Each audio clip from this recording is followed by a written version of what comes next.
Hello everyone, welcome সবাইকে। আরও একটা রেসিপি নিয়ে আপনাদের মাঝে ফিরে এসেছি। আজ তৈরি করব মাত্র 3টি উপকরণে নরম তুলতুলে দুধের মিষ্টি। এই মিষ্টিটা খেতে অসম্ভব মজার হয়ে থাকে। একবারে এই গরমে মন প্রাণ ঠান্ডা হয়ে যাবে। আশা করছি রেসিপিটি আপনাদের কাছে ভালো লাগবে। চলুন তাহলে আমরা মূল রেসিপিতে চলে যাই। প্রথমেই একটা মিক্সি বোলের মধ্যে নিয়ে নিচ্ছি 3টা ডিমের কুসুম। ডিমের সাদা অংশটা আলাদা করে রেখে দিতে হবে, এখানে ডিমের কুসুমটাই লাগবে। এরপর দিয়ে দিচ্ছি 1/3 কাপ চিনি। এবার চিনি আর ডিমের কুসুমটা খুব ভালোভাবে বিট করে নিতে হবে। একটু সময় ধরে 2 থেকে 3 মিনিটের মতো বিট করলে এটা কালারটা চেঞ্জ হয়ে যাবে। দেখবেন যেমনটা দেখতে পাচ্ছেন, দেখেন কালারটা কিন্তু এরকম হয়ে যাবে।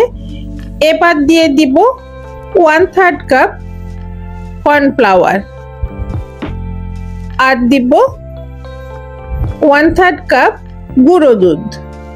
আমি সবকিছু একই সমান করে দিচ্ছি, দিয়ে আবারও হ্যান্ড উইচের সাহায্যে মিক্স করে নিতে হবে খুব ভালোভাবে।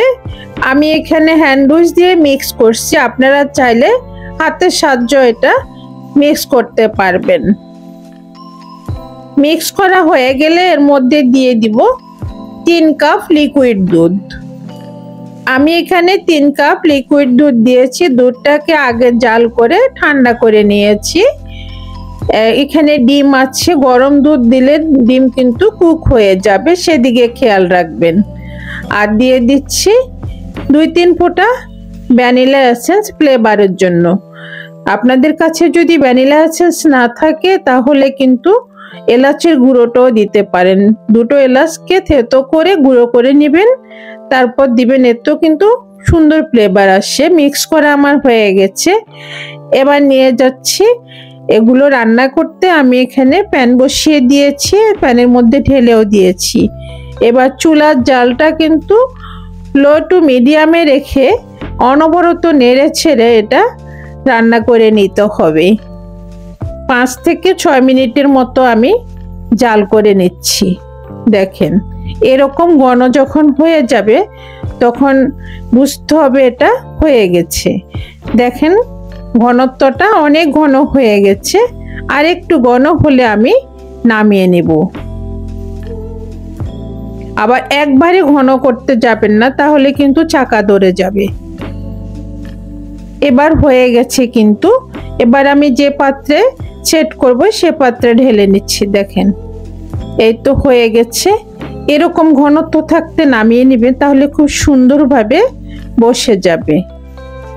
এবার হাত দিয়ে ধরে একটু ট্যাপ করে দিব যেন সমান হয়ে বসে যায়।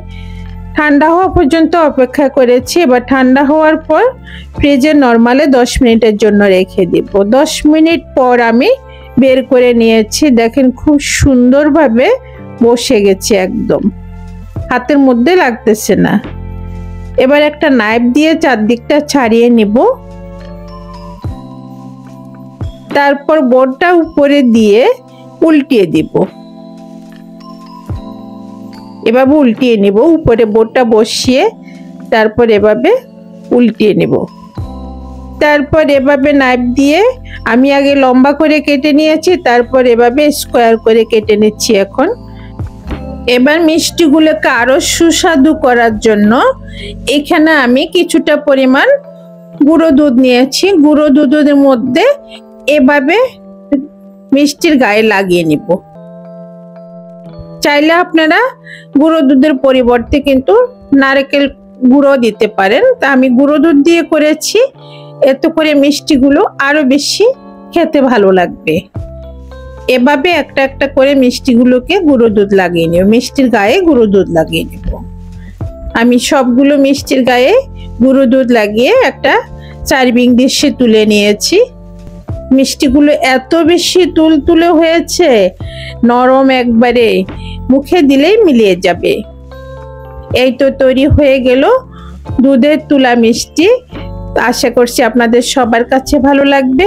আর আমার ভিডিওগুলো যদি আপনাদের কাছে ভালো লাগে প্লিজ আমার চ্যানেলটি সাবস্ক্রাইব করবেন, পাশে থাকা বেল আইকনটি অন করে রাখবেন আমার পরবর্তী ভিডিওর নোটিফিকেশন সবার আগে পাওয়ার জন্য। সবাইকে অনেক ধন্যবাদ।